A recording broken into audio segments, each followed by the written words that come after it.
जिण बकत पाबूरी बारात छडेला तो घणो अपसुगन भी वेला, लेकिन तू बेणो ध्यान मत राखजे, क्योंकि तू इन धरती माते ब्याह करने कोनी लीला करने आयो है।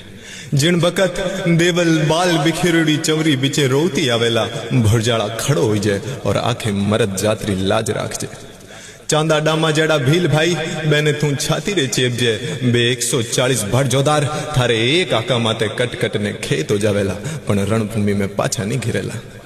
खींची राठौड़ा रे बैर में पाल थू पाछू मत फिरजे, क्योंकि थारी मौत राठौड़ा रे पाग ने सदियां सदियां तक ऊंची कर देला। बेणे खून में खून री जगह लावो भर देला। और स्वर्ग में जिन वक्त सोडियों मिले तो हगड़ू पहला उन्हें रोती चुप करीजे, उन्हें आंसू पहुंच कालजा रे चेप उन्हों ढांडस बदईजे और हमके साथ फेरा पूरा करजे।